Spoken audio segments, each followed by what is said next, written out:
感动时刻，我们要带您到苗栗，感受的是柴烧陶的魅力。柴烧窑烧出的作品有一份天然的釉色，多了一份质朴，所以陶艺家戴志廷一做就是36年。他不是客家人，但是妻子爱上了客庄，他们选择在苗栗落地生根，在这里他们的创作创意无限。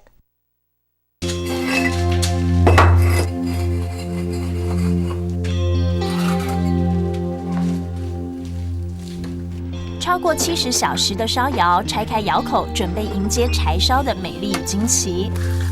2000多坪的窑厂是戴志廷还有陈义姿共同创建的。本来他们是以手绘青花瓷为主，但爱上了柴烧的自然质朴，所以全心投入。不一样，这是黄金，这是玫瑰金，所以它没有，它独一无二，不会有重复的。落灰自然形成的釉色，有的晶亮无比，有的拥有七彩炫光，浑然天成的色泽与火舌造成的痕迹，让每个作品独一无二。开窑之后，总是能够让全家人喜滋滋地讨论这种迷人的惊喜。是后跟宝叫渐层，那这边就是火痕扫过的红色的火痕，这个层次变化有蓝色光线结晶体这边。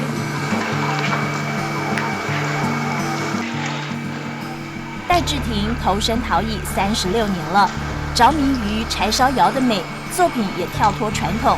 他利用内外温度不一的技术，做出爆裂纹路的陶艺，而钻石切面会闪耀出不同色彩，则是老婆的创意。那我走的是比较台湾新柴烧，是走比较金银彩的部分。那我个人是做爆裂系列，那我大概是走切角。它在柴烧金银彩的反射下，你会感觉它像一个钻石亮晶晶的。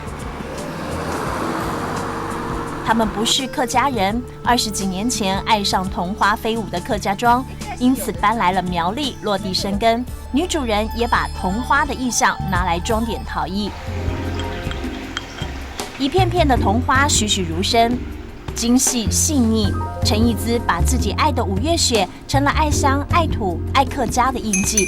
他们还曾经创作一系列的桐花商品。